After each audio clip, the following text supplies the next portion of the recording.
¿Quién da la clase hoy, Susana? Yo. Ah, perfecto.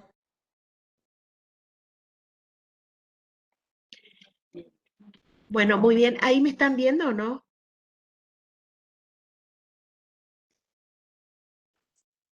Profe, Sí, se ve, Se doctora. ve, profe. Muy bien.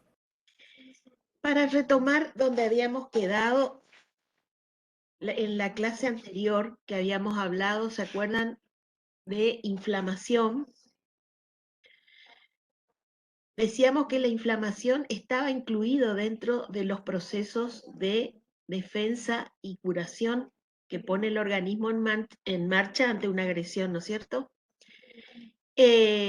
Lo habíamos definido como una reacción compleja que se da principalmente el proceso en el tejido conectivo vascularizado, que es un proceso omnístico complejo donde hay reacciones celulares, neurovasculares, humorales, proliferativas, en respuesta a la agresión de la noxa. Habíamos visto los principales signos ¿eh? y síntomas clínicos, la terminología, cuál era su cronodinamia, que eran, decíamos, en realidad son etapas que se van casi simultáneamente, pero que las describíamos de manera separada para facilitar su comprensión. Habíamos visto esto, la nomenclatura, cómo denominábamos nosotros los procesos inflamatorios de acuerdo a su morfología, de acuerdo a su evolución, de acuerdo a su localización, a etiología. ¿Mm? Con respecto a esto, ¿hay alguna duda o alguna pregunta que quieran hacer?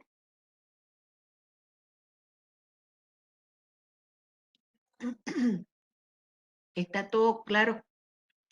Habíamos hablado de los mediadores químicos, que son un componente fundamental importantísimo en este proceso, en la inflamación, pero que yo les decía, vayan familiarizándose con ellos porque también son los mismos eh, eh, participantes después en otros procesos importantes, como por ejemplo en carcinogénesis, porque son justamente sustancias o mediadores que regulan la proliferación y la diferenciación celular.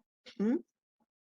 Así que los vamos a seguir viendo y los vamos a seguir nombrando y es bueno que ustedes se vayan familiarizando con ellos. Y es importante que recuerden esto, que los mediadores químicos inician, amplifican y condicionan el patrón morfológico en un proceso inflamatorio. ¿eh? ¿Cuál era su origen? Celular y plasmático. Algunos se encuentran en forma activa, almacenados dentro de la célula, otros se encuentran circulando en sangre en forma de precursores. Algunos tenían efecto más sobre la modificación de la vasculatura y eran los responsables del edema, de la congestión, y otros actúan más sobre la movilización celular, sobre los efectos, tienen más efectos quimiotácticos, sobre el dolor y otras manifestaciones en un proceso inflamatorio. Esto todo ya es lo que vimos. Bueno, hoy vamos a entrar a hablar de la inflamación crónica. Habíamos visto la inflamación aguda y decíamos que un proceso inflamatorio agudo puede, si persiste el estímulo o si hay episodios repetidos de inflamación aguda, puede persistir en el tiempo y dar lugar a un proceso inflamatorio crónico. Pero también existe la posibilidad de que un proceso inflamatorio comience o se inicie de manera solapada, ¿eh? ya de manera crónica desde un principio, y esa situación se da a veces cuando persiste, por ejemplo, un agente etiológico que tiene una baja virulencia o una baja patogenicidad y que no puede ser eliminado, o cuando hay una exposición prolongada y continua a determinados agentes tóxicos o ya sea de tipo endógeno o exógeno, o también este proceso es el que vemos nosotros en las llamadas enfermedades autoinmunitarias en las cuales hay un desconocimiento por parte del organismo de sus propios tejidos o sus propias células e inicia toda la cascada de un proceso inflamatorio en sí. Entonces, esas son todas las posibilidades a partir del cual podemos tener un cuadro de inflamación crónica. Entonces, ¿cómo definimos a la inflamación crónica? Es aquella que se caracteriza justamente, a diferencia de la aguda que hablábamos la vez pasada, que tenía un comienzo inmediato, esto tiene un comienzo a veces solapado, de duración prolongada, en semanas o en meses, y lo característico en el caso de la inflamación crónica es que hay todo lo que vimos en la inflamación aguda, diríamos así, es decir, procesos vasculares, procesos celulares, pero de mucho menor intensidad, o sea, hay inflamación activa, persiste la destrucción tisular, pero ya como ha transcurrido el tiempo, hay intentos de curación, de reparación. Eso es lo característico que define a un proceso inflamatorio crónico, ¿sí? Entonces, con respecto a sus características histológicas, que es lo que nos va a permitir a nosotros reconocerlo desde el punto de vista morfológico, en el caso de la inflamación crónica, el tipo celular predominante, a diferencia de la aguda, en las que veíamos nosotros predominantemente leucocitos polimorfonucleares, acá la infiltración va a ser por células mononucleares. Cuando nosotros decimos células mononucleares, estamos incluyendo al linfocito, a células plasmáticas, a macrófagos, mastocitos, pero también eso no significa que yo no pueda encontrar leucocitos polimorfonucleares o, como dice acá, eosinófilos, pero en mucho menor proporción. Decíamos también que vamos a ver fenómenos de destrucción tisular, que en este caso esa destrucción tisular o daño tisular está producido fundamentalmente por las células inflamatorias, a diferencia de un proceso inflamatorio agudo en el que a veces el daño tisular es producido mayoritariamente por el agente, por la noxa, y decíamos que hay, que es lo característico y lo fundamental para reconocer desde el punto de vista morfológico un proceso inflamatorio crónico, vamos a ver indicios de reparación.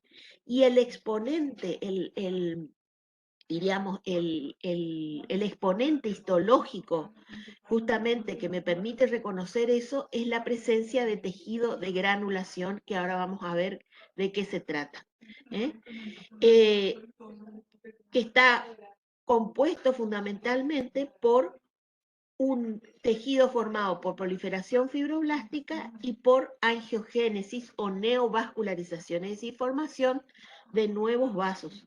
Y es el inicio, diríamos, del proceso de cicatrización. El protagonista fundamental de un proceso inflamatorio crónico, acuérdense siempre, es el macrófago. Así como el leucocito polimorfonuclear lo es en la inflamación aguda, acá el macrófago cumple un rol fundamental. Y a pesar de que uno se inclinaría a pensar de que el macrófago únicamente sirve para fagocitar a restos celulares o algún agente infeccioso, el macrófago tiene muchísimas otras funciones tan importantes como esta. El macrófago deriva desde la médula ósea, está circulando en sangre, pero también se halla fijo en los tejidos en los que se llama, que ustedes habrán visto en histología, el sistema retículo endotelial, como macrófago fijo, diríamos, no patrullando en el sistema circulatorio.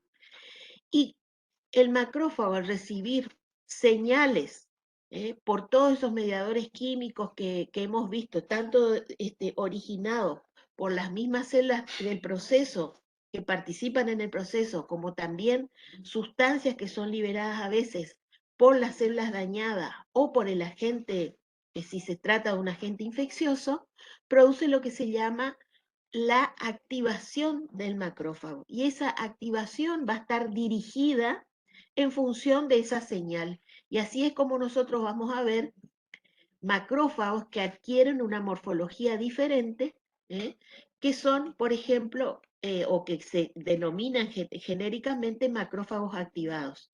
Estas células pueden adquirir morfología de una célula epiteloide porque se asemeja al verlos a una célula epitelial, o puede adquirir, juntarse a veces varios macrófagos y formar una célula gigante multinucleada. Y además también puede adquirir funciones específicas en aquellos casos del sistema retículo endotelial, es decir, de aquellos macrófagos que se hallan fijos en algunos tejidos, fundamentalmente en los sinusoides del vaso, en los sinusoides de los ganglios linfáticos, en los sinusoides del hígado, o en el hueso, adquieren también una función específica en función de cuál fue la señal que recibió, cuál fue la orden que recibió, y se diferencia a un macrófago con una función específica y con una morfología también particular. En el caso de la activación del macrófago, la señalización que le llega generalmente está dada, les decíamos la vez pasada, por las células T, los linfocitos T activados, que son los presentadores de antígenos, los que les traen la información al macrófago de qué es lo que está sucediendo en el lugar del daño tisular. Generalmente son los llamados linfocitos TD4, o puede también ser activado por activación no inmunológica, como les decía hoy, por endotoxinas, por productos de degradación tisular que ocurren en el daño cuando hay la acción de una determinada noxa, o por mediadores químicos. El macrófago activado, fíjense que en el caso de que reciba señal de las células T, el mediador químico que interviene en esta señalización son citocinas, entre ellos el interferón. Estas son las siglas del interferón gamma. Vayan familiarizándose con estos nombres y con estos tipos de mediadores, porque les decía, lo vamos a ver de acá en adelante, y cumplen muchísimas funciones. Una vez que el macrófago está activado, fíjense que tiene capacidad de producir, por un lado, daño tisular, es decir, producir metabolitos tóxicos de oxígeno para eliminar, por ejemplo, un agente infeccioso, producir enzimas como proteasas, factores quimiotácticos, es uno de los principales productores de factores quimiotácticos para neutrófilos, factores de la coagulación, metabolitos del ácido araquidónico, el óxido nítrico, todo con funciones en el sitio, diríamos así, del daño tisular. Y por otro lado, son unos grandes productores de factores de crecimiento, que ahora lo vamos a ver, son fundamentales en el proceso de reparación y cicatrización. Factores como, por ejemplo, estas son las siglas de factor de crecimiento dependiente de plaquetas, factores de crecimiento fibroblástico, factor transformante beta, citoxinas fibrogénicas, es decir, que inducen la síntesis de colágeno en los fibroblastos, factores de angiogénesis, que inducen la formación de nuevos vasos, y colagenasas que intervienen en la remodelación. Estas son enzimas que intervienen en la última fase del proceso de reparación, en los que hay una remodelación tisular. ¿Estamos hasta acá? ¿Estamos hasta acá? ¿No hay ninguna pregunta? Todo muy claro, doctora. Muy bien, entonces fíjense, en este esquema se muestra eso que hablábamos de los mediadores químicos que inician, amplifican ¿eh? y condicionan el patrón morfológico de un proceso inflamatorio. El macrófago, que normalmente está circulando en sangre, patrullando en sangre, recibe la señal de los mediadores químicos que habíamos visto en la clase pasada. Eso produce la marginación, el reclutamiento y marginación de los macrófagos hacia el sitio de la lesión, inducen además a que los macrófagos entren en mitosis, se dividan para aumentar su número en el sitio de la lesión, y a su vez también inducen a la inmovilización en el sitio de la lesión de estos macrófagos, y para que permanezcan en ese lugar. A eso justamente hacía referencia con lo de iniciar, amplificar y condicionar el patrón. Esto ocurre con todas las células inflamatorias que participan en el proceso. Y es un círculo, diríamos, un círculo que se retroalimenta permanentemente. La activación por parte de la señalización por parte de los linfocitos, el linfocito señalizando al macrófago, el macrófago a su vez produciendo otra vez también más mediadores químicos y produciendo también mayor reclutamiento de linfocitos en el sitio. Esto tiene su contrapartida, diríamos, existen también, como les comentaba la vez pasada, algunos de estos mediadores que tienen un efecto contrario y que ponen límite justamente al proceso para que el proceso no termine siendo nocivo para el organismo. Lo mismo ocurre cuando comienza el proceso de reparación o de cicatrización. Llega un momento de que algunos de esos factores de crecimiento tienen un efecto inverso, contrario, y detienen el proceso justamente para que no haya una cicatrización excesiva o una cicatrización patológica en el sitio de la lesión. Esto es nada más que para ilustrarles de que cuando nosotros vemos un proceso inflamatorio crónico, lo que predomina en la morfología de las células que participan es células de tipo mononuclear. Linfocitos, plasmocitos, nada más.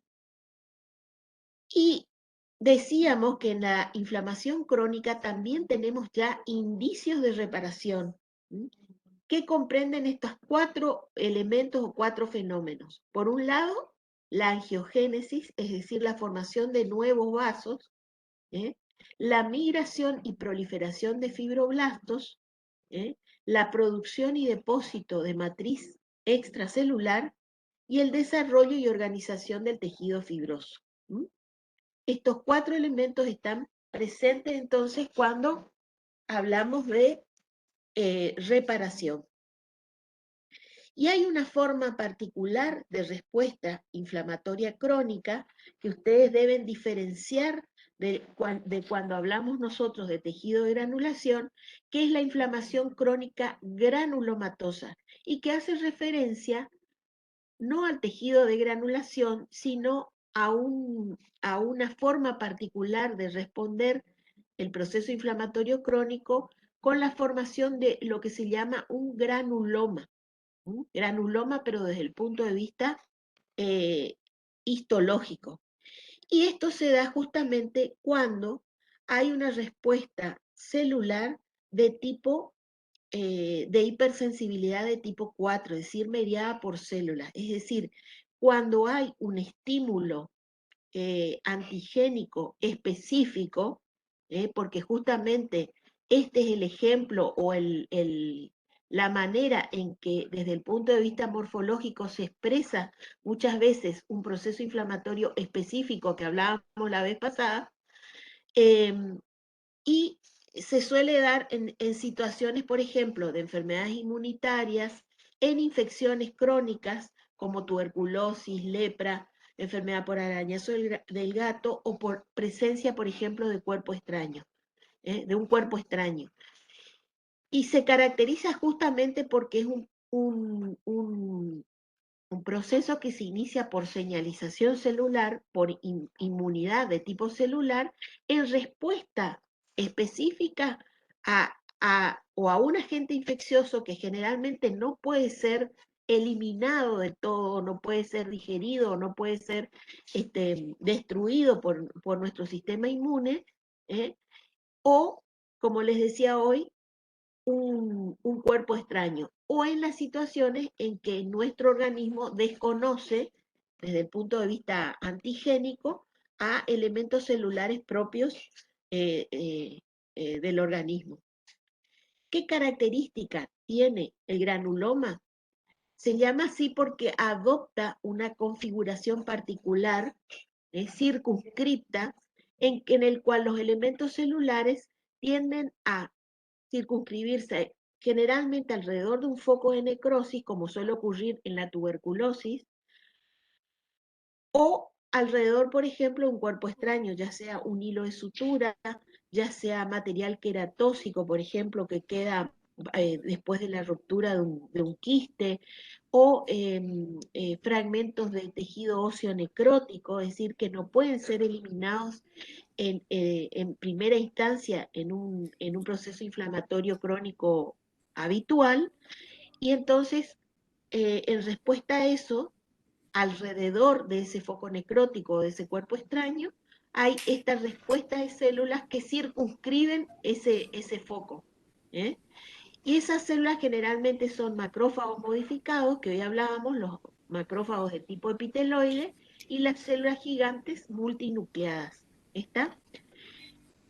Es lo que vemos característicamente en la tuberculosis. Y como decíamos la vez pasada, cuando hablábamos de infección, de inflamación específica, muchas veces suele ser patognomónico y suele ser característico a veces de determinado agente etiológico, y nos permite a nosotros, al verlo desde el punto de vista clínico por alguna característica en particular, o al verlo, como en este caso, desde el punto de vista histológico, inferir de cuál puede ser la etiología.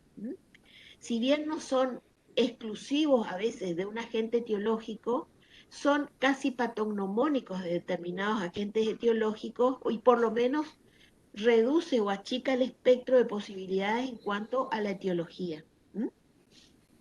Eso ocurre entonces en este caso, estas imágenes que les estoy mostrando de un granuloma tuberculoso. Cuando yo en cualquier órgano, ya sea el pulmón o en cualquier otro órgano, veo granulomas con estas características, con un centro necrótico que tiene, y esto ya lo hemos visto cuando vimos también lesión celular, una necrosis de aspecto caseoso, circunscripto por células de aspecto epiteloide y células gigantes multinucleadas, en lo primero que tengo que pensar y lo primero que tengo que descartar es una tuberculosis, ¿sí? Para eso me valdré de otros estudios complementarios, de coloraciones especiales, de estudios de laboratorio, etcétera, etcétera, pero ya, como verán, se achica mucho el espectro de posibilidades en cuanto a la etiología. Y a esto hacíamos referencia justamente cuando queríamos definir a un proceso inflamatorio como específico.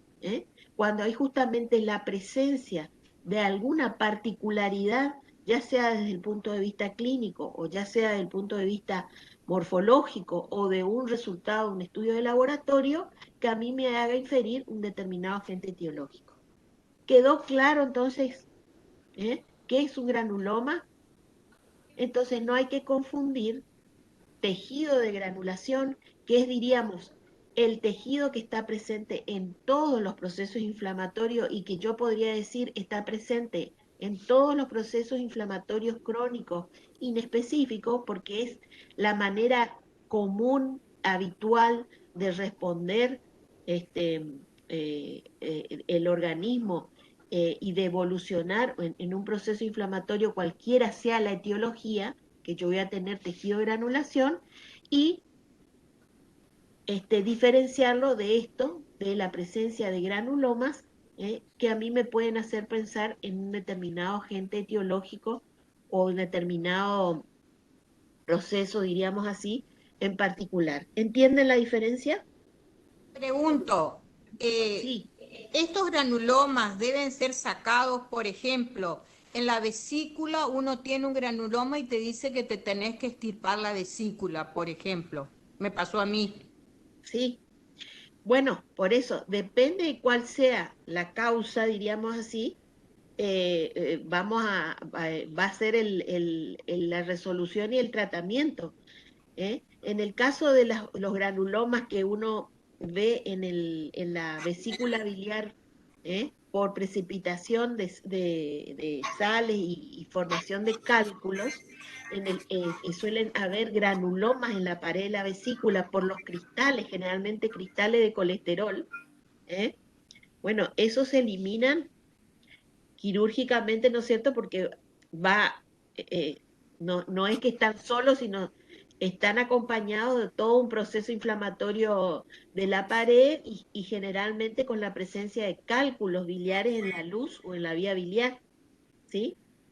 En el Ah, caso de estos perfecto. granulomas que nosotros estamos viendo, como en la tuberculosis, lo vamos a resolver de otra manera, lo vamos a resolver con tratamiento dirigido al agente etiológico, en este caso, al bacilo de la tuberculosis, lo mismo en una lepra, lo Perfecto. mismo en una micosis profunda, que también solemos tener este tipo de granulomas, ¿sí?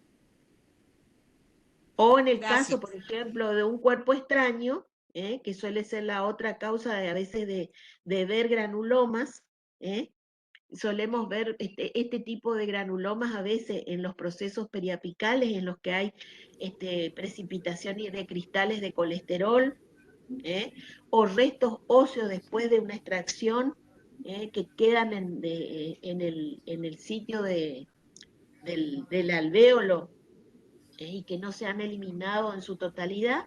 Vemos estos tipos de granulomas rodeando a laminillas óseas desvitalizadas. Entonces, dependiendo de cuál sea la causa, va a ser la conducta posterior a tomar, ¿sí? Claro, es diferente al granuloma de reparación, ¿no es cierto? Exacto, eso es lo que estoy queriendo que ellos distingan. Cuando yo hablo Ah, perfecto. granuloma de reparación, estoy hablando de tejido de granulación, ¿sí? Tejido de granulación que ahora lo vamos a ver también. Y en este caso, el granuloma es una respuesta particular en un proceso inflamatorio crónico, generalmente en respuesta a un agente infeccioso o a la presencia de un cuerpo extraño. ¿Entienden?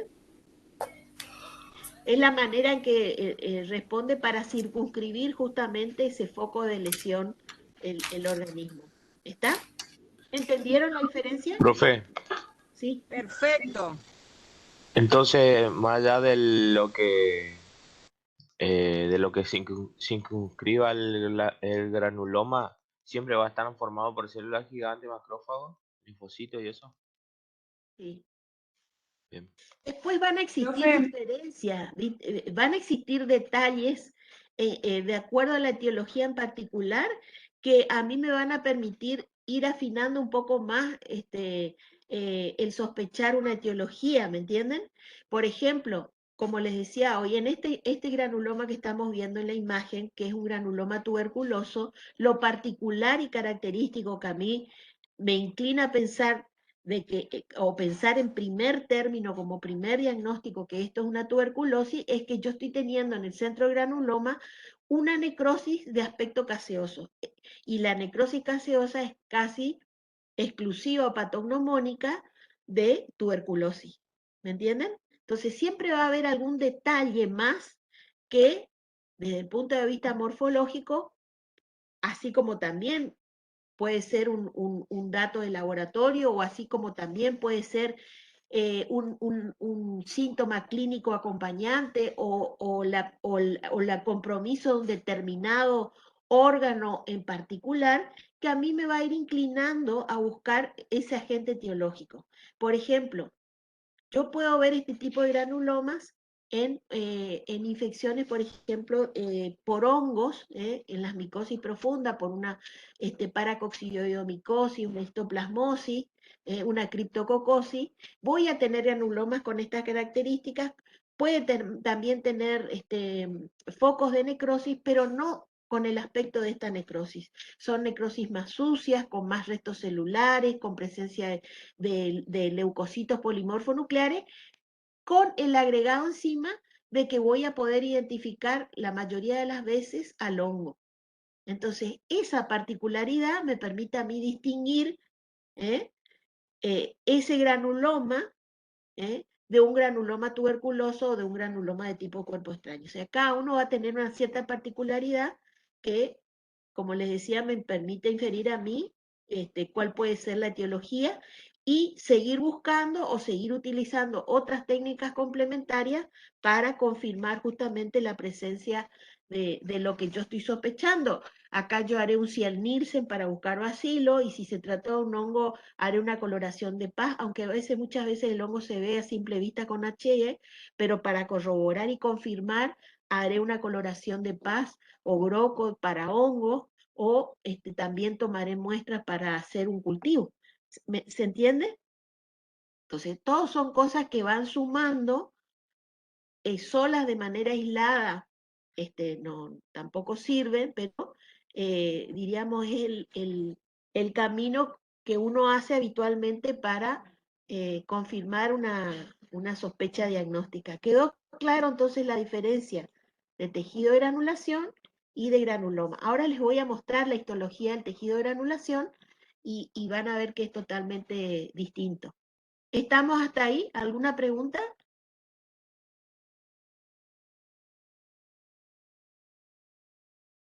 Bueno, seguimos avanzando. Fíjense, estos son granulomas, en este caso por cuerpo extraño, donde vemos que dentro de la célula gigante hay un material, a veces restringente, a veces son laminares. Esto puede llegar a ser cristales, por ejemplo. A veces se ven cuando restos de cristales de talco, de los guantes, o restos de láminas córneas de queratina cuando se rompe un quiste. A veces, como les decía, la necrosis es más sucia y más restos celulares.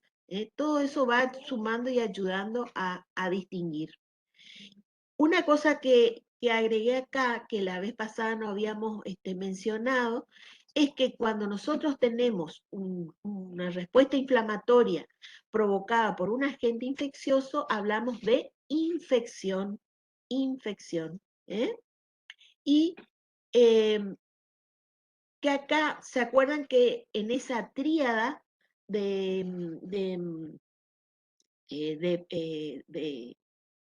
los tres participantes en un proceso inflamatorio, que hablábamos del huésped, hablábamos del agente etiológico y del medio? Cuando ese agente o noxa se trata de un agente infeccioso, teníamos factores que incidían en las manifestaciones y en la gravedad de la enfermedad. Y en el caso de un agente infeccioso vamos a tener que tener en cuenta estas propiedades del agente, es decir, su patogenicidad, su capacidad de producir enfermedad por parte del agente infeccioso, de la virulencia, que se refiere a las diferentes variedades o grupos o subtipos a veces de un agente infeccioso que será más o menos virulento. Eso lo vemos habitualmente cuando hablamos, esta es una cepa más agresiva, esta es una cepa más contagiosa, esta es una cepa que tiende más a presentar esta sintomatología. Y también tener en cuenta estos términos de bacteremia, toxemia, septicemia, epidemia, que son conceptos también en la nomenclatura que usamos en los procesos inflamatorios producidos por agentes infecciosos y que debemos conocer su significado. Cuando hablamos de bacteremia, es la presencia de bacterias en sangre sin fenómenos generales de toxemia. Es decir, yo hago un cultivo, encuentro gérmenes circulantes sin que haya quizá a veces manifestaciones clínicas de enfermedad. Y de toxemia cuando sí hay presencia de signos y síntomas que no dependen a veces del microorganismo, sino de las toxinas que producen. Y septicemia cuando hay presencia de bacterias y de toxinas bacterianas en el torrente sanguíneo con signos y síntomas generales de enfermedad. Fiebre, pulso rápido, fatiga, etc. Los órganos suelen tener algún tipo de lesión de los que hemos descrito, e inclusive podemos encontrar gérmenes en esos sitios de lesión, que permiten a nosotros identificar el agente etiológico. Y cuando hablamos de piemia, es el tipo especial de septicemia producido por gérmenes de tipo piógeno. Ahí está el principal, es el estafilococo. Esto nos había quedado en el tintero de la vez pasada. Bueno, ¿estamos hasta acá con inflamación crónica? ¿Alguna Sí, pregunta? profe. Muy bien. Entonces vamos a empezar a hablar de reparación, que en general ya forma parte. Fíjense que si bien lo estamos viendo de manera separada, esto es un continuo, como les decía la vez pasada. Ustedes imagínense que esto está ocurriendo de manera simultánea, y vamos a hablar entonces de reparación. Y acá tenemos que hacer una primer diferencia de que cuando hablamos de reparación incluyen dos tipos de procesos fundamentales. Por un lado, la regeneración, y por otro lado, el reemplazo, diríamos así, del tejido dañado por tejido fibroso o cicatrizal. ¿A qué se debe esto? ¿O qué va a condicionar un tipo u otro de reparación? Quién sea o cuál sea el tipo de tejido involucrado. Si yo tengo, fíjense, un daño en células que son lábiles, que son, si se acuerdan ustedes, cuando estudiaron histología también, que a las células las podíamos llamar lábiles, estables o permanentes, dependiendo de su capacidad de división. Nosotros tenemos células o tejidos que permanentemente están en renovación, sobre todo los epitelios de la piel y de las mucosas, que tienen un ciclo corto, diríamos, de vida y permanentemente se están renovando, a partir de células de reserva o células madre que están generalmente renovando periódicamente esas poblaciones celulares. Por otro lado, teníamos células estables, que son la mayoría en órganos parenquimatosos, por ejemplo, como el hígado, como el páncreas, el músculo liso, en que generalmente no están en división, pero llegada a determinadas circunstancias y con la señalización adecuada, pueden entrar nuevamente en división para restituir aquellas que fueron dañadas en algún proceso. Y por otro lado tenemos las permanentes, que son las células nerviosas, que una vez dañadas generalmente no se regeneran, aunque este último concepto en estos últimos tiempos se ha modificado porque se ha encontrado que sí se puede lograr regenerar células nerviosas y que existe en determinados sitios, sobre todo del cerebro, pool de células madre capaces de poder entrar en división y poder regenerar parte de tejido nervioso dañado. Eso es lo que se ha adelantado en estos últimos tiempos y que se puede incluso dirigir la diferenciación a esos distintos tipos celulares. Una cosa importante que ustedes tienen que tener en cuenta es que tanto la regeneración como la cicatrización muchas veces pueden estar presentes en un mismo proceso. Es decir, dependiendo de la extensión del daño, dependiendo de cuál es el órgano o tejido involucrado, dependiendo de las condiciones en que se dé y la gravedad, diríamos así, del daño tisular, yo puedo tener presentes zonas en las que pueda ser posible la regeneración y zonas en las que, por diferentes motivos, como les mencioné, va a haber fibrosis o sustitución por tejido fibroso, o sea, cicatrización en el mismo lugar. Eso otra vez va a estar condicionado por esas esos tres participantes que hablábamos siempre desde el principio. ¿Mm? Por ejemplo, te pregunto, si vos Sí, tenés el nervio, por ejemplo, trigémino, y la sí, vaina de mielina es afectada por un virus, ¿no se produce la regeneración en ese tipo de nervio? ¿O sí, en la sí, actualidad? sí, ¿Se puede regenerar? sí, se puede producir regeneración o a veces por lo menos se puede, incluso las que más responden son las células de Schwann, las perineurales. ¿M? Y eso es lo que Ajá. suele dar lugar justamente a la formación de lesiones pseudo, que lo hemos visto, creo que en clase pasada, a lesiones pseudotumorales, como por ejemplo los neuromas de amputación, ¿eh? En que las células de Schwann tratan de reparar, a veces de manera excesiva, ¿eh? La sección de un nervio, ¿sí? Ah, perfecto. Porque viste que Sí. antes había otro criterio.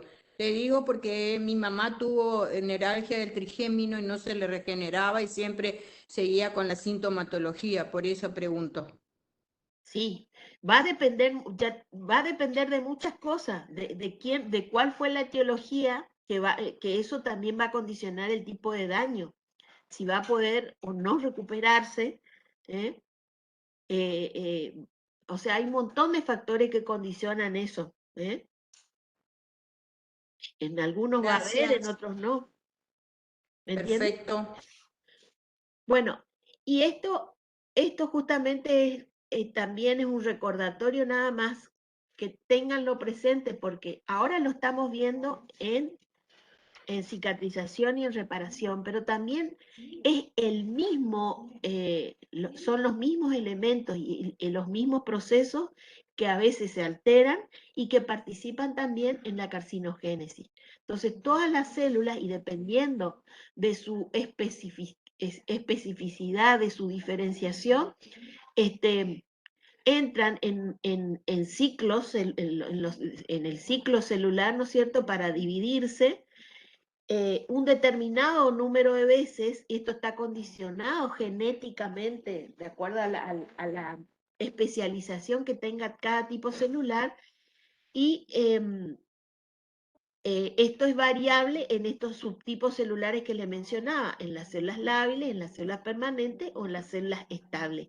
Y está controlado de manera muy estricta, diríamos así, genéticamente, y es lo que se descompagina a veces en el inicio de la carcinogénesis. O sea, diríamos es la fase o la etapa en la que, fíjense, un proceso normal fisiológico de reparación y de cicatrización este, tiene, diríamos, un punto en común con los mecanismos que después van a intervenir en la carcinogénesis y en la transformación en un tejido neoplásico, porque estos mismos mecanismos son los que se alteran ¿eh?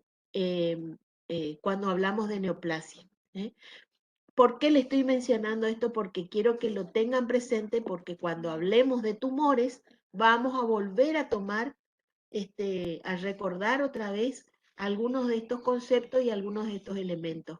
Los ciclos celulares de división celular están regulados normalmente por proteínas, las quinasas dependientes de ciclinas, tengan presente eso, y aparte cada célula que entra en ciclo celular tienen los llamados puntos de control. Eso ustedes lo habrán leído cuando estudiaron biología, cuando estudiaron célula, ¿eh? Y que estos puntos de control sirven justamente para parar el ciclo celular, ver que todo esté bien, y aquellas células en las que haya alguna alteración que no pueda ser reparada, alteración en el DNA, va a la apoptosis, que también ya hemos visto a principio de año, que decíamos que la apoptosis también tiene una función fisiológica de eliminar células dañadas y que no pueden ser reparadas, ¿sí?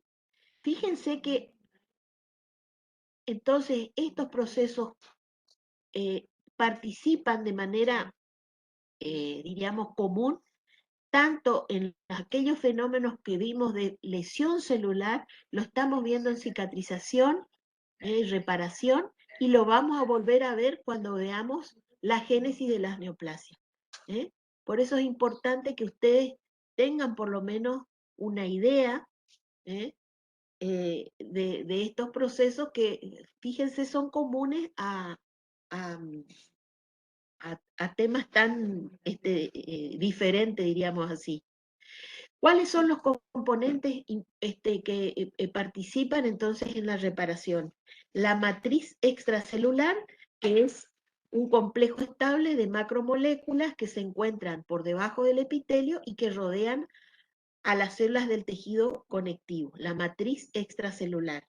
Y por otro lado, las células, donde tenemos las células endoteliales, que son fundamentales en este proceso que uno no esperaría, que uno piensa a veces cuando dice endotelio, bueno, es la célula que reviste los vasos y nada más, pero es una célula que tiene una participación muy importante en la cicatrización y en la reparación. Los fibroblastos, células epiteliales, macrófagos, eritrocitos, plaquetas, mastocitos, etc. La matriz extracelular tiene funciones de sostén de las células parenquimatosas, propias de cada órgano. Es el medio donde interactúan las células. ¿Se acuerdan que hablábamos la vez pasada que hay una permanente comunicación de las células entre sí, de las células vecinas, de las células que están más alejadas, a distancia? Es un reservorio de esos factores de crecimiento que hoy les mencioné. Contiene información que permite dirigir la migración, la adhesión, diferenciación y organización celular, e interviene en la morfogénesis, en la curación de las heridas y en los procesos fibróticos crónicos. ¿Cómo puede estar distribuida? Como matriz intersticial, es decir, entre las células parenquimatosas, o en la membrana basal. Y está compuesta por colágeno, glucoproteínas, proteoglucanos y fibras elásticas. Esos son los principales. Bueno, no me voy a detener mucho en esto porque si no, se va a hacer largo, pero tengan en cuenta, y esto es otro detalle a recordar, que el colágeno, existen varios tipos de colágeno. El colágeno fibrilar y el no fibrilar. Fíjense que el fibrilar está presente en el hueso, en la piel y en los tendones y predominan las cicatrices maduras. El 2 es en el cartílago y en el humor vítreo. El 3 predomina en estructuras plegables como en los vasos, en la piel, en el útero, y es el primero en depositarse en la reparación, el colágeno tipo 3. Los no fibrilares, el 4, que es el que forma las membranas basales, el 5 que componen, y el 6 que forma parte del tejido intersticial fundamentalmente. Pero los que más solemos, diríamos, escuchar nombrar, que lo van a escuchar nombrar, va a ser el colágeno tipo 1, colágeno tipo 3, y el de la membrana basal. Bueno, esto es lo que hablábamos hoy de este punto en común de estos procesos, que fíjense, esos factores de crecimiento que ahora vamos a ver intervienen en la formación de una cicatriz, inducen proliferación celular. Para eso existen sistemas de señalización y receptores en la superficie de todas las células, que regulan justamente esa proliferación y esa diferenciación celular. Cuando esto funciona normalmente, esto está regulado genéticamente, y eso es lo que se llaman proto-oncogenes. Esto lo vamos a volver a ver más adelante, les decía, cuando veamos carcinogénesis. Pero ahora fíjense que en los procesos normales de reparación, los que participan y regulan justamente el proceso de reparación y de cicatrización son los proto-oncogenes. Cuando esto se altera, estos proto-oncogenes pasan a llamarse oncogenes. Oncogenes. Eso lo vamos a ver cuando veamos más adelante en neoplasia.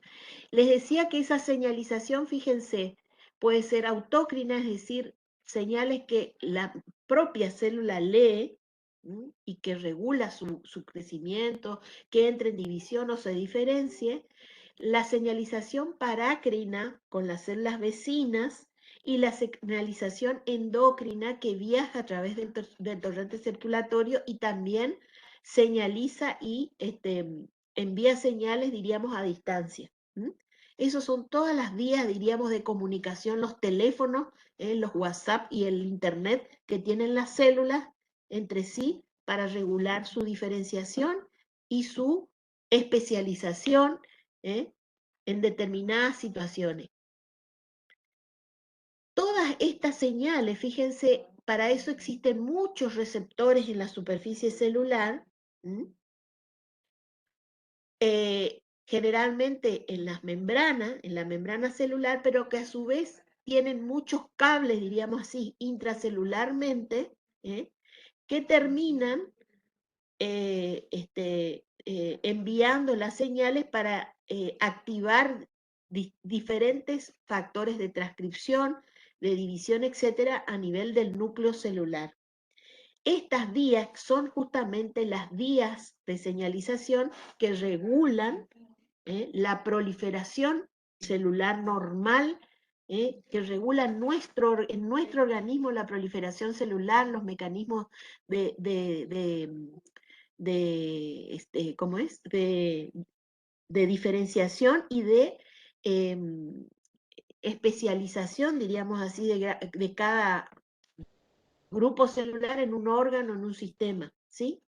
Y esto es justamente lo que entra en cortocircuito, estos mismos elementos controladores, diríamos así, son los que entran a veces en cortocircuito en procesos patológicos en algunas enfermedades y también en las neoplasias. Y es aquí justamente donde actúan todo lo que sean agentes inmunomoduladores o donde actúan justamente los agentes que se utilizan a veces en el tratamiento de tumores, en tratar de o restablecer estas vías de comunicación o de cortar la señalización en exceso que suele haber una sobreexpresión de esta señalización en el caso de algunas enfermedades degenerativas o neoplásicas. O sea, fíjense que estamos hablando ahora de cicatrización de un proceso normal, fisiológico, diríamos así, en el organismo, pero son los mismos elementos los que pueden intervenir en la fisiopatología de una enfermedad degenerativa o de una enfermedad neoplásica. Por eso es interesante de que los vayan conociendo y se vayan familiarizando con ellos. Entonces, estos factores de crecimiento de los que hablábamos, fíjense, tienen funciones o a veces de inducir división en las células, o sea, proliferación celular, o a veces estimulan también la síntesis de ADN o de determinados productos de acuerdo a la especialización que tengan esos tipos de células. ¿Cuáles son los más conocidos y que tienen que ir familiarizándose con los nombres y la terminología? El factor de crecimiento epidérmico, el factor de crecimiento fibroblástico, el factor transformante alfa y beta, que son estos, el ejemplo que les decía hoy, tienen una función antagónica. Unos inducen proliferación celular, el otro inhibe la proliferación celular. El factor de crecimiento derivado de plaquetas, el factor de crecimiento del endotelio vascular.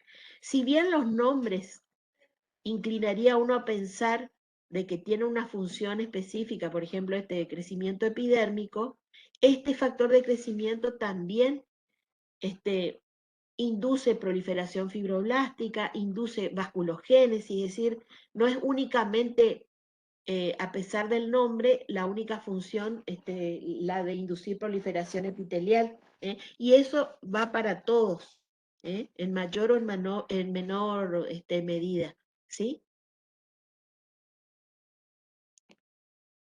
Decíamos que la matriz extracelular es un elemento fundamental en la reparación. Acá esto ya lo hemos visto hoy, cuáles eran los componentes: proteínas fibrosas, glucoproteínas, proteoglucanos, ácido hialurónico, y que están en la matriz intersticial y en la membrana basal. Estas funciones también ya las vimos, voy a ir más rápido. Y cuando hablo de angiogénesis o vasculogénesis, se refiere justamente a la formación de nuevos vasos. Esta angiogénesis es el elemento fundamental y el componente fundamental en la formación de ese tejido de granulación, de ese primer paso de inicio de la reparación. Si no existe esta formación de nuevos vasos, esta vasculogénesis, no va a haber reparación, no va a haber formación de cicatriz. La angiogénesis está dada por células precursoras endoteliales a partir de los vasos preexistentes, es decir, a partir de los vasos dañados en el sitio de la lesión. Todas esas señalizaciones de las que estamos hablando y esos factores de crecimiento inducen en las células endoteliales remanentes que esas células entren en división y formen nuevos vasos para iniciar la reparación. Entonces acá es donde van a intervenir los factores de crecimiento, por ejemplo, factor de crecimiento endotelial, factor de crecimiento fibroblástico, angiopoyetinas, factor de crecimiento dependiente de plaquetas, y proteínas como integrinas, proteínas de la matriz, proteináceas, metaloproteináceas, que son más bien proteínas enzimáticas que intervienen en la remodelación de la cicatriz. Y esto es el esquema de este proceso. Entonces, cuando hay un daño tisular y hay un daño de los vasos del lugar, se produce una interrupción de la membrana basal de los vasos y de una interrupción del endotelio vascular. Esto va a iniciar o va a inducir un proceso inflamatorio agudo, va a haber liberación de mediadores químicos y va a haber producción por parte de las células que participan en ese proceso inflamatorio, producción de factores de crecimiento, que van a estimular a estas células endoteliales a entrar en división, a formar brotes hacia el tejido dañado, entrar en división y formar estas nuevas yemas o brotes de vasos nuevos. Es por eso que el tejido de granulación uno lo ve, cuando lo ve clínicamente, lo va a ver como una masa roja, friable, muy edematosa, fácilmente sangrante, porque son vasitos nuevos que están formados prácticamente nada más que por células endoteliales, con una pequeña, delgada membrana basal y no hay nada interpuesto. Las uniones entre las células endoteliales son amplias, abiertas, entonces hay un libre pasaje de líquido desde la luz vascular hacia el intersticio, y es por eso que el tejido de granulación tiene ese aspecto edematoso, fácilmente sangrante. A medida que el proceso transcurre, porque esto no permanece estático, esto va madurando la pared de los vasos, esta neovascularización va a estar rodeada también de proliferación fibroblástica, ese tejido conectivo va a ir madurando, se va a ir haciendo cada vez más celular, se va a producir cada vez más colágeno, incluso va a haber a veces reducción del número de vasos y ese tejido de granulación se va transformando en un tejido fibroso más estable, diríamos así, y que nosotros desde el punto de vista clínico, y ustedes habrán visto en cualquier cicatriz, primero está rojo y después se va quedando rosado y después se va quedando cada vez más pálido, más blanquecino, a medida que ese tejido de granulación madura y disminuye, diríamos así, su componente vascular, ¿sí? Así se ve, bueno, acá en un miembro, pero cuando ustedes ven, por ejemplo, después de van a ver después de una extracción o después de una herida quirúrgica, el tejido de granulación tiene este aspecto granular, de ahí el nombre, granular,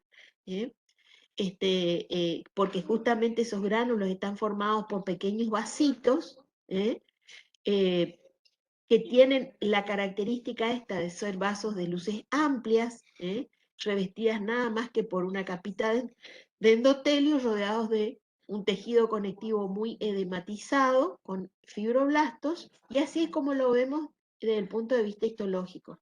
¿Ven?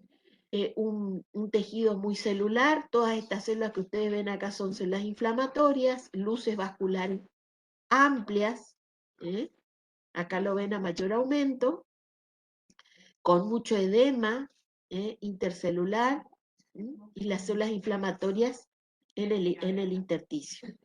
Entonces, cuando yo veo esto, desde el punto de vista histológico, estoy identificando, diríamos así, en ningún momento voy a decir que esto es un proceso inflamatorio agudo, porque yo ya estoy viendo tejido de granulación, y eso habla de un tiempo de evolución, y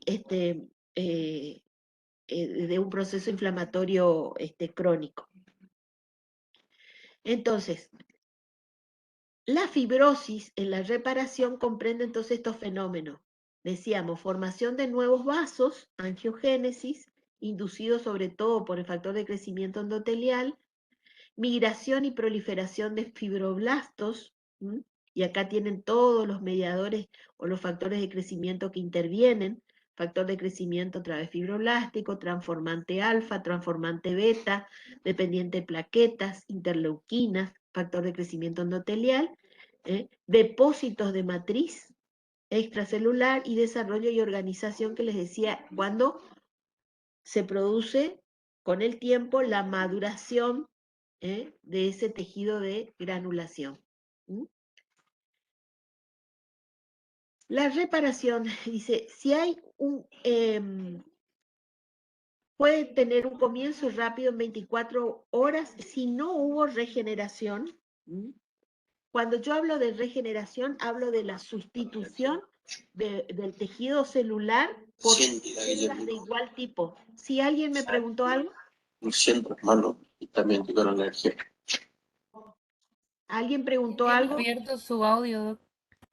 Ah, pensé que estaban preguntando. Bueno, cuando yo hablo entonces de regeneración, ese proceso se da cuando el daño se produce en un tejido en que las células pueden ser restituidas por células de iguales características. Y ahí se suele utilizar el término de restitución ad integrum.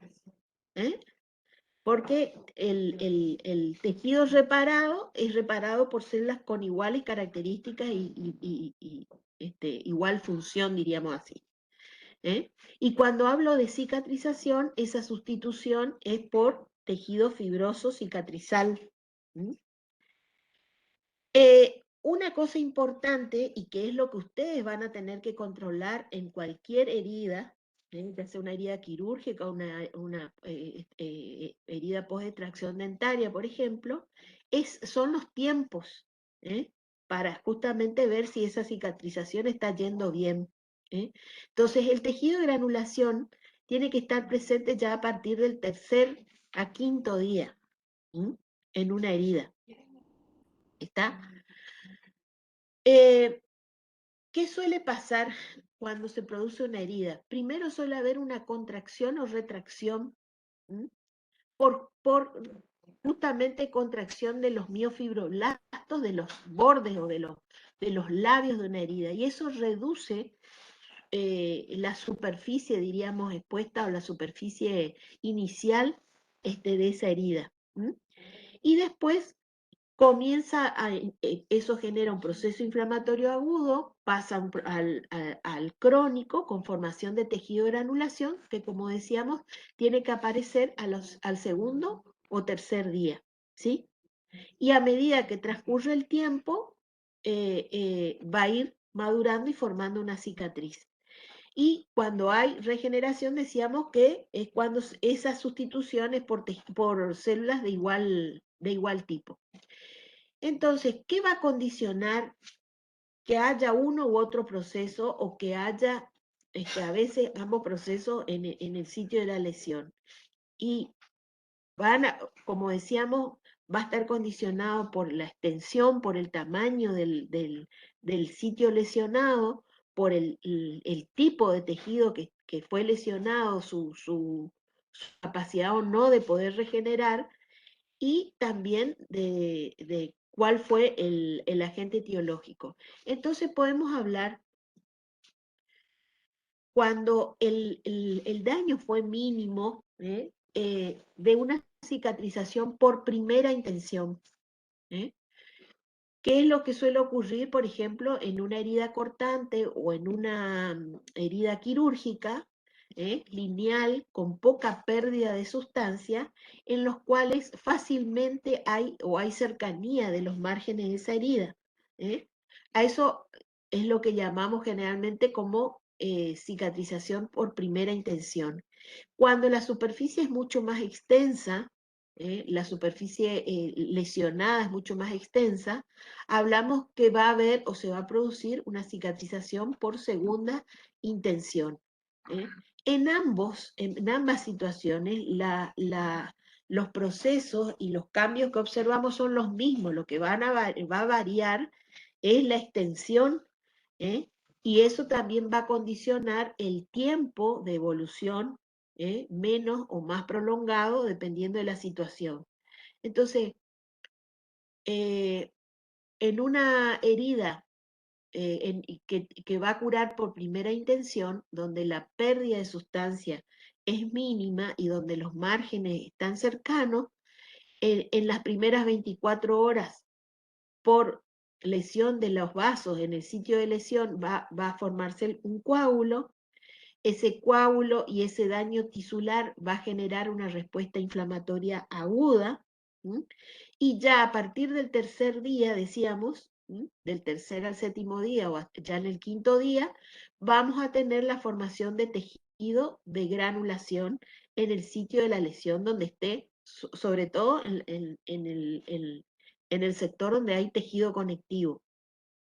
Si ese daño se produce en una mucosa o en la piel en la que hay un revestimiento epitelial, a partir del tercer día ya van a haber proliferación de los márgenes del sitio dañado, de brotes epiteliales que van a tratar de cerrar la brecha y de cubrir en la superficie. Aparte que ese tejido de granulación les resulta, diríamos,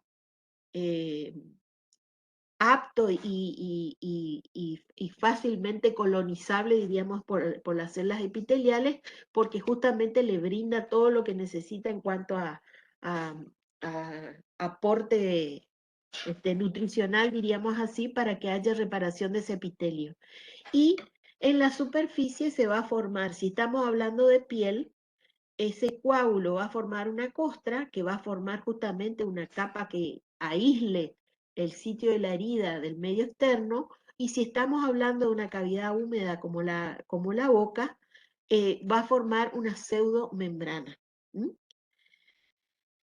Después de los 7 días, en las próximas semanas, segunda y tercera semana, se va a producir la maduración de ese tejido de granulación, con un menor, decíamos, componente vascular y mayor proliferación fibroblástica, síntesis de fibras colágenas, de fibras elásticas, que producen la maduración de ese tejido cicatrizal, que, fíjense, suelen tener una disposición generalmente perpendicular a la dirección de la herida, y eso a veces nos permite a nosotros reconocer de que allí hubo algún tipo de lesión, pero esto tampoco permanece estático. Después, en respuesta a la funcionalidad que tenga este sitio, a las exigencias funcionales que tenga este sitio,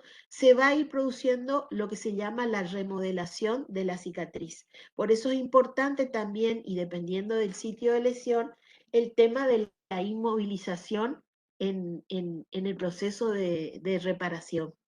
Y ahí es donde intervienen justamente las enzimas, las metaloproteinasias, etcétera, que remodelan una zona de cicatriz en función de su exigencia funcional. Cuando la superficie, decíamos, es más extensa, el daño es más extenso, no va a haber no va a haber proximidad de los márgenes de la herida, entonces va a haber la formación del coágulo, el coágulo se va a organizar, va a formar el tejido de granulación, y por supuesto va a tardar un poquito más, pero ese tejido de granulación tiene que aparecer también entre el tercer y quinto día, pero la superficie, diríamos, es mucho más extensa. También se produce la cubierta en la superficie por los brotes epiteliales, y con el tiempo la maduración de ese tejido de granulación. Con, por supuesto, la formación de una cicatriz mucho más visible a simple vista que en una cicatrización por primera intención donde hubo cercanía de los márgenes de la zona dañada.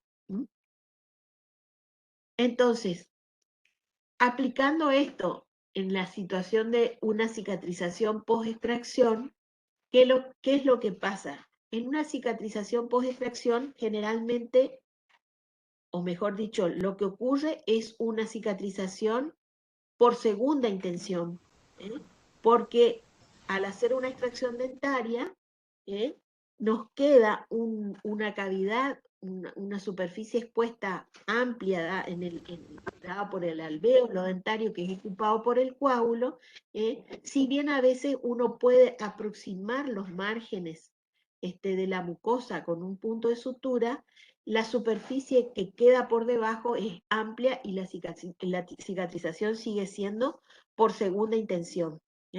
Entonces, ese alvéolo se llena con el coágulo porque hay ruptura de los vasos del ligamento periodontal y de los vasos gingivales.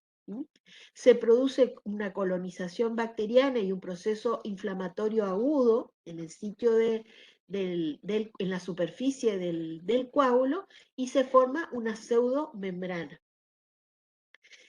A partir del tercer a quinto día, ese coágulo comienza a organizarse, empieza a haber proliferación fibroblástica justamente a partir de los márgenes, en ese remanente, diríamos así, que queda de tejido conectivo, de restos del ligamento periodontal y del tejido conectivo gingival, y se forma tejido de granulación, ¿sí?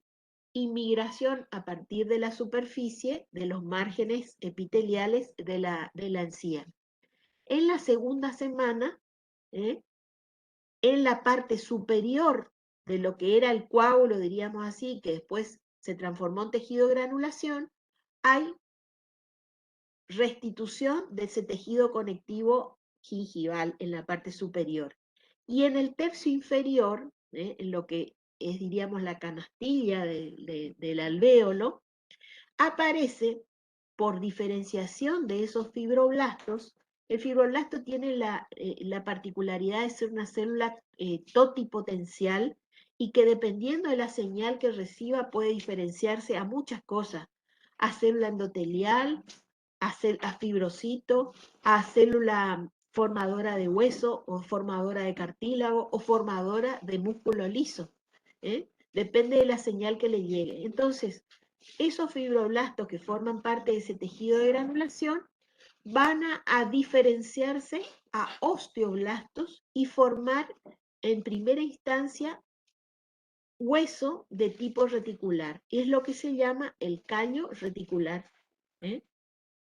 Y también ese mismo fibroblasto, algunos se van a diferenciar a células de tipo osteoclástico, es decir, macrófagos o células con capacidad de fagocitar parte de la cortical o del hueso desvitalizado que quedó en la zona de lesión. Entonces, este callo reticular es el primer molde, que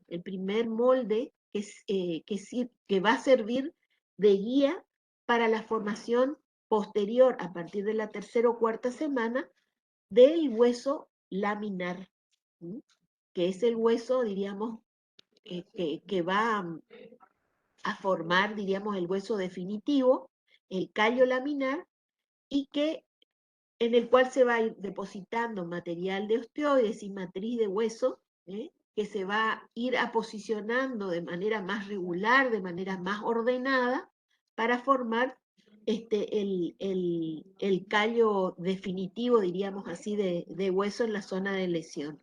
Que por supuesto tampoco va a permanecer así, estático, sino después, en función de la exigencia funcional que tenga ese sitio, va a ir sufriendo modificaciones o remodelaciones de manera paulatina. La foto está media borrosa, pero es la foto que encontré donde mostraba justamente la secuencia de estos fenómenos, la formación del coágulo, la organización y formación de tejido de granulación, que cada vez, fíjense, va a ir teniendo mayor componente fibroso, fibroblástico, el inicio de formación de ese primer callo reticular, y después ya la formación del callo laminar con la formación de los depósitos de material osteoide, y fíjense cómo después incluso cambia en cuanto a la distribución y al número de laminillas óseas a medida que transcurre el tiempo. Esto ya es día 60, día 90, día 120, que justamente son los fenómenos de remodelación que se dan de acuerdo al sitio y de acuerdo a la exigencia que tenga el hueso en ese lugar. Esto ocurre, así como ocurre, estamos viendo en el alvéolo dentario, que es lo que nos interesa en particular, ocurre en todos los huesos del organismo. Esto es lo El mismo. ligamento periodontal también tiene esos fibroblastos que tienen esa función justamente. Exactamente. Fíjense, esto ocurre también en cualquier hueso tubular que se fracture. Formación de un hematoma, proceso inflamatorio agudo, se forma tejido de granulación, ese tejido de granulación forma el primer callo, el callo primario, el inmaduro primero, después se forma el hueso laminar y por último la remodelación. Eso ocurre en cualquier situación normal. Ahora, hay factores que influyen en la curación tanto de las heridas como también en la cicatrización ósea. Factores locales y factores generales que ustedes deben tener en cuenta y deben controlar. Decíamos que esa cicatrización, el tiempo, características y particularidades va a depender del tamaño, tipo y localización de la lesión, del riego sanguíneo disponible, de si hay infección, este proceso se va a retrasar porque va a persistir un proceso inflamatorio agudo que va a seguir produciendo daño tisular y va a seguir manteniendo, diríamos, el proceso. Lo mismo la presencia de cuerpos extraños, ya sea fragmentos óseos o de cualquier otra índole. El que el hueso haya sido expuesto a radiaciones también es un factor importante a tener en cuenta en la cicatrización, no solamente del hueso, sino también de los tejidos blandos, y esto es importante tener en cuenta en pacientes oncológicos. El movimiento, que decíamos es fundamental, inmovilizar la zona que tiene que cicatrizar, la temperatura y otras causas. Y después tenemos factores generales, el estado circulatorio, que tiene que ver muchas veces con la edad, o con la presencia de enfermedades metabólicas concomitantes, que suelen afectar la vasculatura, llámese vasculopatía, llámese diabetes, llámese enfermedades arterioscleróticas, etcétera. Todo puede llegar a interferir en el proceso de reparación. Infecciones, alteraciones de enfermedades de características endocrinas, hormonales, déficits nutricionales, enfermedades hematológicas. Todos estos factores tenemos que tener siempre presentes y tratar de controlar y de mejorar el estado general y local en un paciente. Entonces, como resumen, en la curación de las heridas, hay la inducción de un proceso inflamatorio agudo inicial, puede haber, dependiendo, ¿sí? ¿Alguien me habló? Entonces, puede haber fenómenos de regeneración si las células involucradas tienen la capacidad de regenerar y si el daño no fue muy extenso. Pues, hay migración y proliferación de células parenquimatosas y de elementos de tejido conectivo. Hay síntesis de proteínas de la matriz extracelular. Hay remodelación de los componentes del tejido conectivo y parenquimatoso, formación de colágeno y desarrollo de resistencia a la herida. Todos estos procesos están presentes en cualquier curación de una herida. Y puede haber también complicaciones que también debemos conocer en cuanto a los términos y posibilidades que pueden presentarse. Puede haber una cicatrización deficiente por cualquiera de las causas que hemos mencionado y puede haber dehiscencia. Cuando hablamos de dehiscencia de una herida, quiere decir que la herida se abre. Los labios de la herida se abren. O puede haber ulceración, es decir, puede haber inicialmente ha habido un proceso de cicatrización que se inició normalmente y por algún factor o alguna razón se desmorona ese proceso, diríamos así, y hay ulceración en la zona de la herida. Llámese un traumatismo, llámese una infección, entonces impide que se complete, diríamos, ese proceso de cicatrización. O puede ocurrir lo contrario, cicatrización excesiva, por algún fallo en esos procesos, esos mecanismos regulatorios que hablábamos hoy, que ponen freno a la señalización de proliferación celular.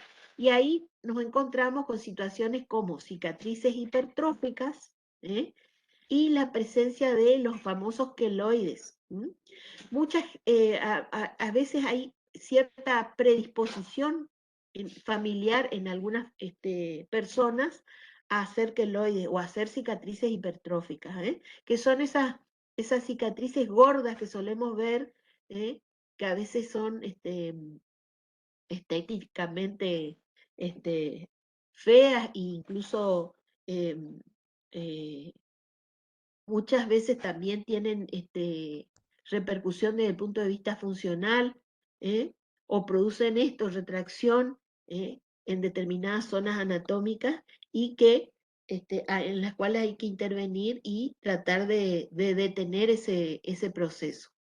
El hombro es una de esa zona, Y porque a mí eso me pasó. justamente se suele dar, entonces, por eso, una de las causas suele ser el no inmovilizar adecuadamente el sitio que están en proceso de curación. ¿Estamos? Bueno, Perfecto. esto es entonces un Te resumen nada pregunto, más. Susana, Sí. cuando tenemos una herida, porque me pasó a mí que me caí y en la cara, viste que parecía que dije, no, no le voy a hacer punto. A veces es mejor hacer sutura, porque uno cree que los labios de las heridas están cerca y resulta ser que me quedó una cicatriz. No dije yo, no, no pasa nada, la voy a dejar así nada más y después no hice sutura y te queda una cicatriz ahí, o sea, un espacio en el medio, se cicatriza todo, obvio, pero te queda la cicatriz, digamos. Claro, Es porque, mejor a veces hacer sutura. porque hay que tener en cuenta las fuerzas tensionales en el sitio donde está la herida, ¿eh? Porque uno puede ver que a veces los márgenes o capaz los labios de la herida están próximos, pero existen, y ustedes saben, fuerzas tensionales determinadas a veces por, por la distribución del conectivo de ese sitio anatómico, por las fuerzas que el movimiento muscular le imprime, etcétera, etcétera, que van a hacer que los márgenes de la herida, por más próximos que estén, se movilicen, ¿eh? Y eso va a interferir en la cicatrización, ¿eh? Así que todo eso Doctora. hay que tener en cuenta, Perfecto. ¿eh? Si Claro. alguien me habló, Sí, doctora, sí, muchas veces también, ¿qué tal? Buen día. Muchas veces sí, también, a veces hay que hacer sutura en el plano profundo para justamente ayudar a ese tejido, a ese tejido injuriado a que cicatrice mejor, digamos. Entonces también va a depender de la profundidad de la herida. Entonces, justamente también en la zona o área. Hay zonas, por ejemplo, donde tiene mucha tensión, como en la zona de la rodilla, donde hay que aplicar, y va a depender de la profundidad de la herida, también el tipo de sutura, digamos. Entonces, todas esas cositas justamente para evitar la dehiscencia. Pero son todo eso hay zonas que tener en de cuenta. alto... Sí. Sí, sí, sí, sí. Sí, que no solamente va a retrasar la cicatrización, sino va a producir esto, cicatrices o hipertróficas o deformación en el sitio anatómico de la herida, un montón de cosas. Bueno, esto es nada más que un resumen. No me voy a detener porque quiero que esta es la bibliografía, lo van a tener en el Power. Y ahora les voy a dar lugar al, al doctor Urbieta, que nos va a mostrar justamente cuál es la traducción radiológica y qué es lo que ustedes tienen que ir controlando, sobre todo después de hacer una extracción dentaria, para ir controlando que el proceso está yendo como debe ser, ¿sí? Bien. ¿Se escucha bien, doctora, no? ¿Sí? Sí, te escucha bien. El Perfecto. doctor Álvaro Urbieta es docente de la cátedra de radiología, para quienes no lo conocen, forma parte de nuestro módulo del área de radiología y les va a mostrar, ahí se ve bien, se ve toda la pantalla. Sí, doctora. Sí. Bueno, entonces vamos a Perfecto. ir viendo cómo se traduce esto que estuvimos viendo, quizá muy microscópicamente, pero que a lo que me interesa justamente es lo que ustedes van a ver en la práctica diaria, cómo van a ir controlando en la evolución de un proceso de cicatrización, en el caso, por ejemplo, de una cicatrización post-extracción. Vos me decís, Álvaro, ¿cuándo avanzo? Sí, sí, comienza nomás, doctora. Bien. Hay algo que me gustaría, que no está ahí en el PowerPoint, pero que me gustaría acotar, digamos, doctora, es que muchas veces el organismo lo que hace es responder a esa agresión química o física, por ejemplo, de una extracción, o inclusive también microbiológicamente a través de la inflamación, digamos.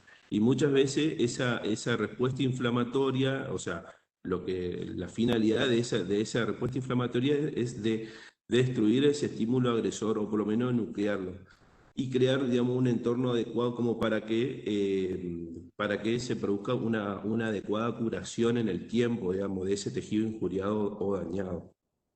Y muchas veces ese metabolismo óseo lo que hace, se establece un equilibrio entre reabsorción, entre fenómenos de reabsorción osteoclástica o inclusive en los fenómenos de producción osteoblástica del hueso. y cuando estamos alterando ese metabolismo frente a alguna lesión, ya sea patológica o también puede ser alguna extracción, digamos. Está, y bueno, y frente a esas situaciones, digamos, ese metabolismo óseo se encuentra alterado y fisiológicamente va a iniciar los fenómenos reparativos, digamos, en donde muchas veces si va a depender si es de un origen fisiológico, como por ejemplo una extracción dental, donde el metabolismo óseo hace la reparación del tejido óseo, o bien frente a una situación patológica donde muchas veces esos componentes, ese metabolismo óseo, tiene que luchar para formar hueso, en donde si se produce una mayor forma, por ejemplo, una lesión, para dar un ejemplo claro, una lesión crónica va a producir un aumento de tejido óseo. Puede ser una esclerosis y entonces uno ve en la imagen una zona hiperdensa. O bien, por ejemplo, si hay un proceso agudo o donde hubo pérdida ósea importante, imagenológicamente uno ve una lesión radiolúcida. ¿Está? Bien, Sí. seguimos. Bien. Acá vamos a ver, por ejemplo, vamos a poder evidenciar lo que es los tipos de consolidación. Tal vez donde más se estudió los fenómenos reparativos del tejido óseo son en las fracturas, digamos. ¿Está? Ujú. ¿Por qué? Porque de esta manera uno permitía ver cómo evolucionaba ese tejido óseo. Y entonces, ¿qué significa? Que, por ejemplo, en el caso de una fractura, para evitar desplazamientos o que se producto de esa movilización de esos cabos de fractura y que no se permitan la unión como corresponde, y de esa manera que el tejido óseo comience a formar nuevo tejido entre los cabos de fractura, se produce un tejido fibroso cicatrizal producto que no se inmoviliza los cabos de fractura. Entonces, la finalidad de la fractura es inmovilizar como primera medida. Entonces, los tipos de consolidación pueden ser primaria o secundaria. La primaria es una curación, se produce una curación del tejido óseo, en lo cual se establece un íntimo contacto con los cabos de fractura. Muchas veces, o principalmente, generalmente, esa inmovilización es una inmovilización a través estamos hablando de maxilar, ¿no es cierto? No a nivel de miembros superior e inferior, sino que estamos hablando de tejido de los maxilares, por lo tanto se inmoviliza una inmovilización que no es rígida a través de alambres. Esa es la primera posibilidad para que ese cabo no se movilice. Una vez que se produce eso, se comienzan los fenómenos de consolidación ósea. Esto generalmente suele ocurrir en las 8 semanas, en donde se produce una activación del sistema de ostiona en el 60% de ese cabo de fractura, donde la mayoría de esa ostiona ha cruzado la línea media de los cabos de fractura. Es decir, que ya ha comenzado los procesos de consolidación. En los pacientes adultos, ese proceso de curación es un poquitito más lento, pero en los pacientes pediátricos es notablemente mucho más rápido, digamos. Ese callo óseo se comienza a formar es mucho más temprano, digamos. O sea que va a depender también muchas veces de la edad y del estado metabólico de esa persona, digamos, o si presenta alguna enfermedad de base. Y también de Eh, de la línea de fractura. También claro, es otro factor condicionante también de cómo va a reparar, ¿no es cierto? Sí, exactamente, sí, y si está involucrado. sí. Sí, y si está involucrado, por ejemplo, dentro de esa fractura, si hay múltiples fracturas, o por ejemplo que sea una fractura conminuta. Dos minutos. Frente a esa situación es más compleja la reparación, porque ese proceso inflamatorio es mayor y realmente cuesta mucho que esos fragmentos queden inmovilizados, digamos.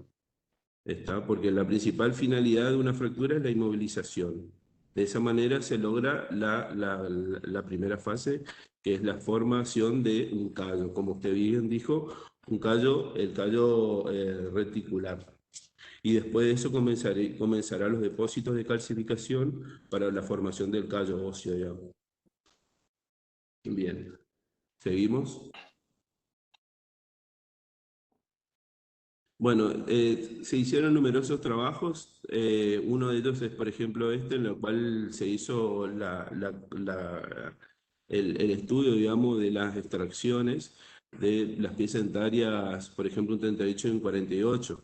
Generalmente en los primeros días hay un depósito de tejido óseo, es decir, comienzan los fenómenos de reparación. Es decir, todos sabemos que al cuarto o quinto día comienzan los procesos de angiogénesis. ¿Está? Entonces, ese tejido comienza a epitalizarse, comienza a formarse este tejido de granulación que sienta las bases para que después continúe el tejido de curación, el tejido de reparación. Ahora, cuando se altera o esa fase fibrinolítica o esa primera fase se encuentra prolongada, generalmente en los procesos de alveolitis. En los procesos de alveolitis, esa primera fase o esa fase fibrinolítica se encuentra prolongada, digamos. Es por eso que se necesita hacer el tratamiento. Y es por eso por eso es importante el seguimiento de las extracciones después de las primeras 24 horas, 48 horas, pero principalmente después del quinto día, porque allí es el tiempo fisiopatológico en el cual se produce la alveolitis. Bueno, y entre los 7 y 10 días aproximadamente comienzan ese tejido vascularizado, ese tejido de granulación, comienza a haber un depósito de calcificación, se comienza a observar radiográficamente, digamos. Las primeras 4 o 5 días se observa digamos, el alveolo vacío y generalmente no suele haber evidencia radiográfica siempre y cuando no haya algún cuerpo extraño que nos demuestre lo contrario, digamos. Pero en condiciones fisiológicas como las que estamos observando, que es una herida limpia, normalmente entre los 7 y 10 días comienza el inicio de la calcificación. Es decir, ese tejido que comenzó con tejido de granulación, después de vitalización comienzan los procesos de mineralización y de calcificación, digamos. En donde ya comenzamos a ver donde ese tejido medular está viendo mayor depósito de tejido óseo y nueva formación de trabéculas, digamos. ¿Seguimos, doctora?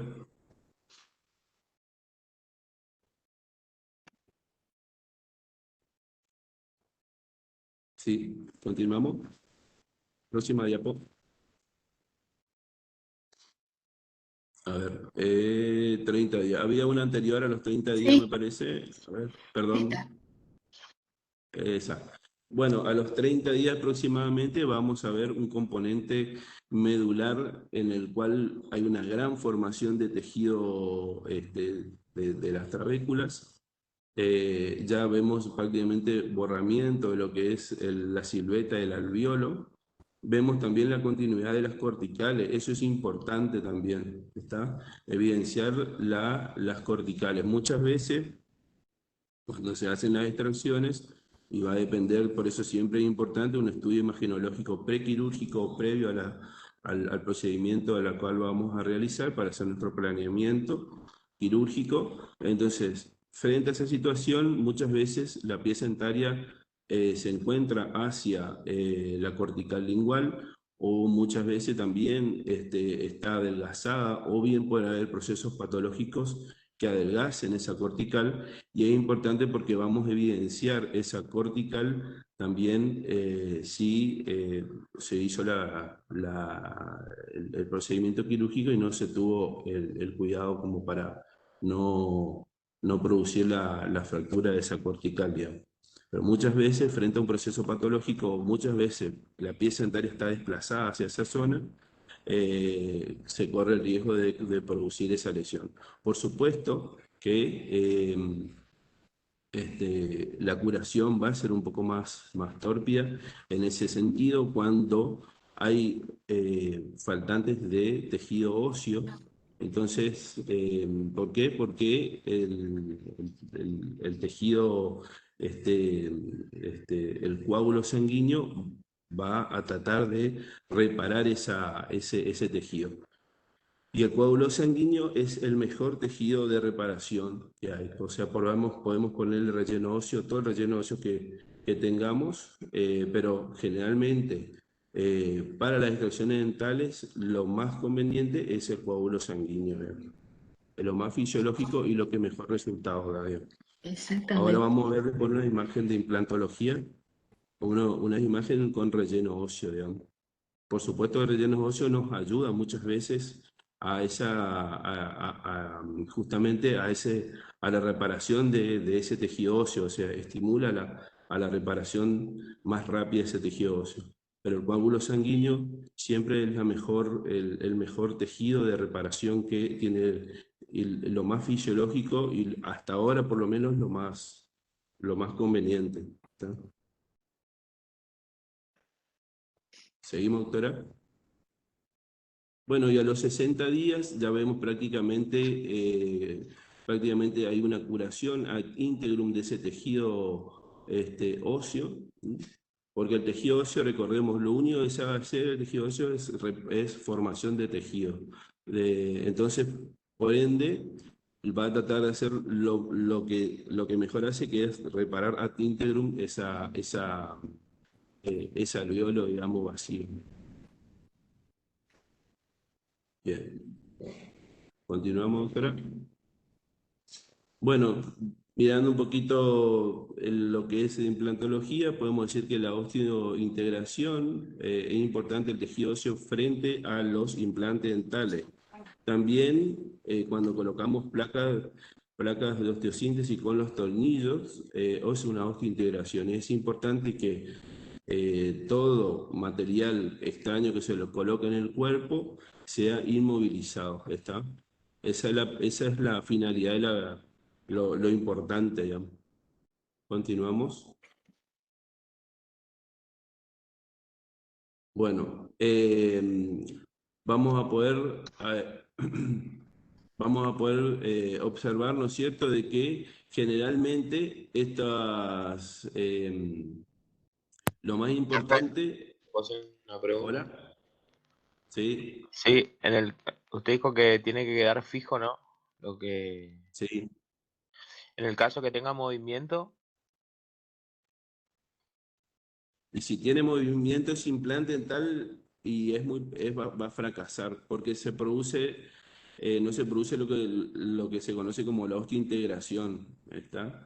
La osteointegración es justamente los requisitos son una mínima distancia entre el hueso y el implante. Estamos hablando de implante, puede ser un implante dental, puede ser un implante de osteosíntesis, puede ser los tornillos que se utiliza para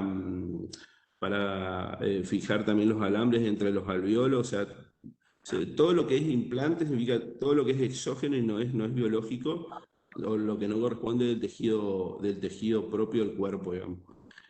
O que no, por supuesto, no tiene que haber movimiento del implante y tiene que haber, lo importante es que todo lo que se coloque, por supuesto, una vez que abrimos los tejidos y tocamos hueso, que sea estéril, ¿no? No sé si le respondí la pregunta. Y te voy a explicar por qué generalmente, por qué se produce el fracaso. Generalmente se produce el fracaso porque no se logra la osteointegración. ¿Y por qué no se logra la osteointegración? porque hay un tejido fibroso cicatrizal que es nocivo, que no es biológico, entre ese implante, y lo mismo pasa en los cabos de fractura. Los cabos de fractura que no están inmovilizados o que hay una ligera movilidad, esos cabos de fractura se van a continuar desplazándose. Se van a continuar Eso es lo que da desplazándose, lugar a inclusive. una pseudoartrosis, justamente. Es lo que se produce, es lo que se conoce como pseudoartrosis, que es un tejido fibroso cicatrizal nocivo que no ayuda a los cabos de fractura. Bueno, lo mismo pasa en el implante, digamos. Se forma un tejido inflamatorio, o inclusive se produce pérdida de tejido óseo, y ese tornillo o implante dental quedan en el aire y no permite justamente el anclaje del mismo, digamos, y no cumple su función tampoco de anclaje, digamos. Lo mismo pasa en la pieza dentaria, cuando hay una fractura vertical, si la pieza dentaria no está inmovilizada, no se puede formar nada, no se puede unir. Exacto. Exactamente, exactamente, exactamente. O sea, todo lo que se tiene movilidad, ustedes saben que todo lo que tenga una movilidad fisiológica, ¿no? Pasa con el tejido, con el tejido dentario, pero a mayor movilidad produce una iatrogenia también en el periodonto. Estamos hablando de piezas dentarias, ¿no? Produce una iatrogenia en el tejido periodontal, eso se traduce en inflamación, y esa inflamación produce una respuesta química, digamos, y eso agrava aún más todavía esa curación, digamos, ¿no? O agrava aún más ese estado periodontal de la pieza dentaria. Muchas veces termina en extracción si no realizamos los procedimientos correspondientes, digamos, o terapia básica como mínimo. Bien, seguimos. Ya casi falta poquito, ya estamos terminando, chicos. Bueno, acá vemos una radiografía panorámica, en la cual vemos, es muy característico cuando se produce extracciones de piezas dentarias en personas, sobre todo de larga data de esas extracciones, o en personas añosas, en donde ese seno maxilar desciende, y vemos una atrofia alveolar, digamos. Hay una reducción, digamos, tanto en el alto como en el ancho de ese alveolo. Frente a esas situaciones, muchas veces muchas veces necesitamos hacer lo que se conoce como injerto óseo y levantamiento de tejido del piso de seno maxilar. Eso es necesario para que ese implante que nosotros vamos a colocar pueda adquirir o sea, nosotros con este relleno óseo que hacemos y el levantamiento de seno primero y después relleno óseo, perdón, logramos la dimensión vertical y también el ancho del reborde, preparamos el sustrato para ese implante dental que lo vamos a colocar después. ¿Tá? ¿Seguimos, doctora? Y la finalidad después es la colocación de ese implante. Preparamos el sustrato, preparamos todo y lo dejamos listo como para que ese implante se lo coloque. Después de un tiempo se lo va a activar. ¿Por qué? Porque el implante debe estar inmóvil. Es decir, después de un tiempo es necesario necesario que se produzca la óseo-integración, digamos. ¿Está? Y después se hará la carga de esa pieza, de ese implante, o sea, se colocará la prótesis, ¿no? Eso era para que vean cómo el tejido óseo también responde a las diferentes maniobras que nosotros realizamos, no solamente en cuanto a la extracción, sino también en cuanto a los procedimientos de relleno óseo. El relleno óseo siempre es un coadyuvante en el tejido en la reparación de ese tejido óseo, ¿no? O estimula la reparación de ese tejido óseo. Seguimos, creo que es la última, doctora. Sí, bueno, esa es la bibliografía consultada. Los que quieran, digamos, después están invitados a hacer el buceo, digamos. Muy bien. ¿Estamos, doctora? Ay, Ahí se me ve o no, doctora, no sé si se, porque no sé si puedo A ver, hola, espérate que ahora quiero volver acá y no no sé estoy si se, sabiendo.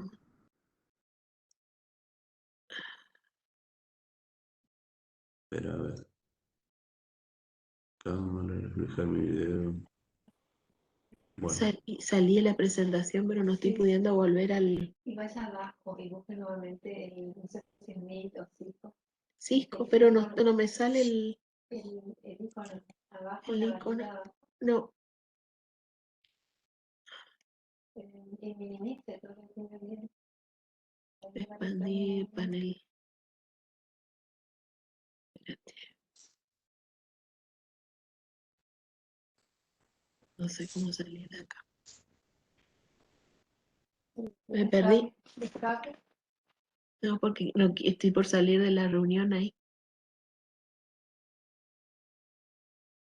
¿Ustedes me siguen escuchando? Sí, Profe. se te sigue espera, escuchando. Se te sigue escuchando. Ay, espera. Ah, acá arriba me tengo que ir. Ahí estamos. Bueno. Bueno, ¿alguna pregunta hasta acá?